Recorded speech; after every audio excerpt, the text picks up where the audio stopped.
Hi, my name is Ben. I'm in my early 50s and way too practical. So, how did I get into side-by-sides? Nevertheless, owning DogToy? Let's go back to my teen years. I was into dirt bikes and three-wheelers. I had a Chevy pickup that I was working on with 35-inch tires, 3-inch body lift, 4-inch suspension lift. Went up to Silver Lake a couple of times. It all ended when I got married, bought a house. You know the rest. I still have the truck sitting in my garage. Someday I might put it back together. Fast forward to last year. My buddy bought a 2023 RZR Pro R4 225 horse. Very cool. At the time, I thought I could never own something like that. Now, January of this year, my buddy said he wanted to go to Moab. I've always wanted to go to Moab. It was a dream I had from a long time ago. Since I've read about it in magazines, when I was first in my teens, I watched it on TV on the weekends in my early adult life. I've always been fascinated with the off-road vehicles, and Moab being synonymous with off-roading. You bet I wanted to go. So I started planning a trip out west with 3 days of riding. I wasn't going to just fly out there and back for 3 days. I needed more. So at the end of April, my son and I decided to fly into Vegas, see the Hoover Dam, stop by Zion, climb Angel's Landing, visit Arches. I figured we could rest for the next 3 days driving around the trails in Moab. We picked up the rentals, Kawasaki Terexes, 1,000 two-seaters, fully street legal. First up was Chicken Corners, very scenic drive, not technical at all. We did a loop that went past the potash mine, and there were the gorgeous ponds. We stopped at the Catacomb Rocks and explored some of the many caverns, then drove on to the Overlook, where Thelma and Louise drove their car off the cliff in the movie to portray the Grand Canyon.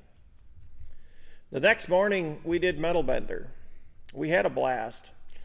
This is a very fun ride. It's a number 6 on the scale of difficulties, but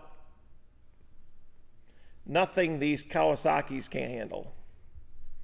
That afternoon, we went to the state off-road park, Hell's Revenge. The landscape is nothing I've seen before.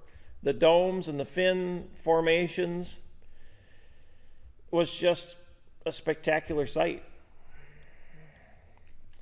This course is a 6 on the scale of difficulty. Mind you, we drove around Hell's Gate, Escalator, the hot tubs, and saved those for another trips. With rentals, they don't sell insurance, so if you crash, it costs you a lot more. Let's just say the very steep slick rock is very intimidating. My son, halfway through the course, was threatening to walk.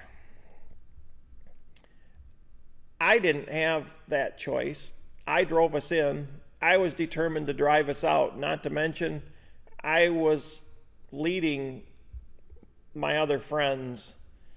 I could not let the passenger completely unnerve me.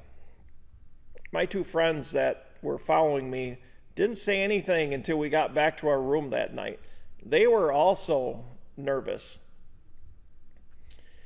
We all said we wouldn't do that again, but since then, we decided we're going to go back next year. It actually is a great course to drive, but being our first time, it was a bit overwhelming. Did I mention I got the task of leading the way in picking all the drives? I'm not a leader. I'm more of a follower. I guess there's a first for everything. So day 3, I decided to do the rim trail. After we started up it, we all decided it was too technical for us. So we decided to drive back to the park. Not Hell's Revenge, but Fins and Things. We ended up on Porcupine Rim Jeep Trail. This by far was the best trail. It followed the Grand Staff Canyon wall. We were anywhere from 200 to 400 feet up, and it's very scenic. I really was glad I was able to go on this trip. Now for the month of May. I was at how do you go about picking out a side-by-side? I started out with Facebook Marketplace and YouTube to see what other people have.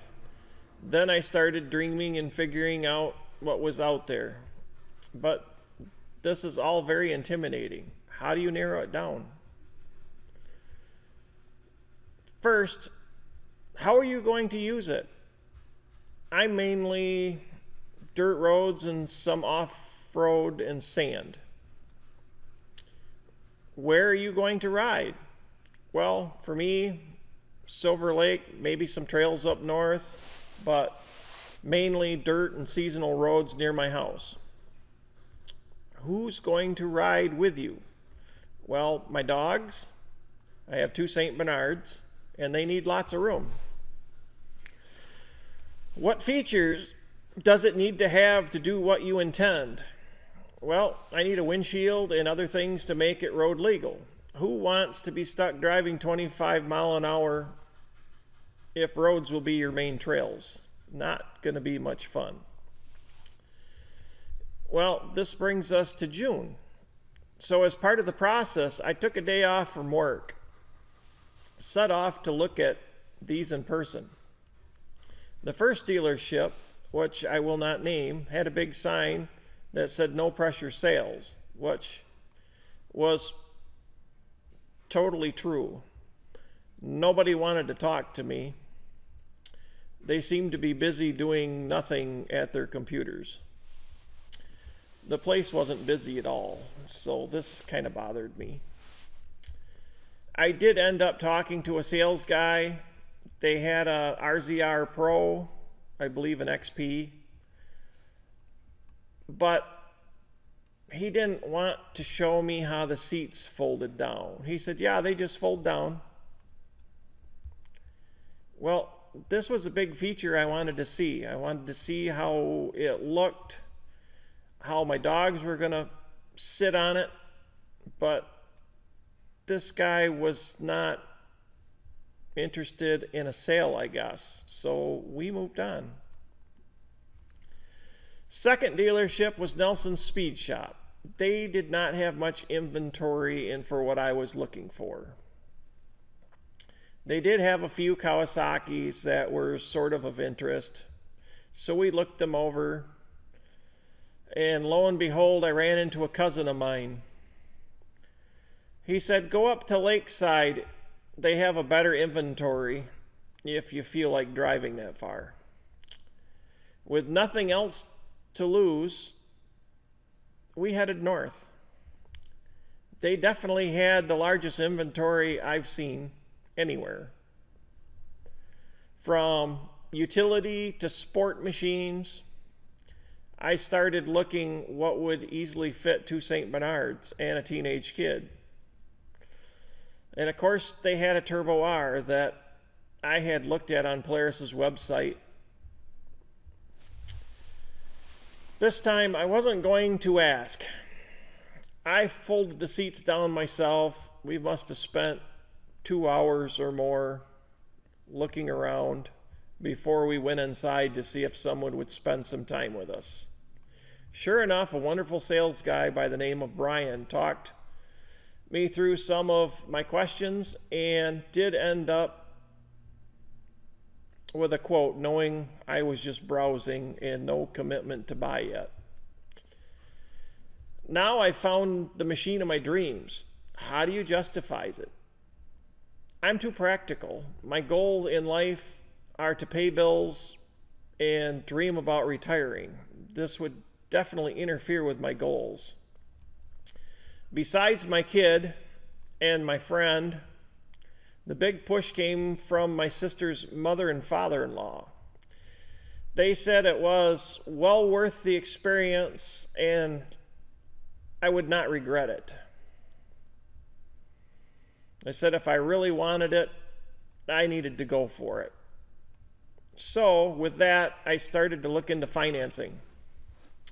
I come to the realization that a bank loan with 7% interest did not look that attractive. So in the end of June, beginning of July, I called Brian back, had him do a formal quote to see what they could do. I was surprised at a 5% nothing down loan. So I drove up there on July 5th with the dogs this time. I took them for a ride around the parking lot to see how they'd like it, and of course, no complaints. Went in, signed the paperwork, and had to wait a week to pick it up. So this is my story.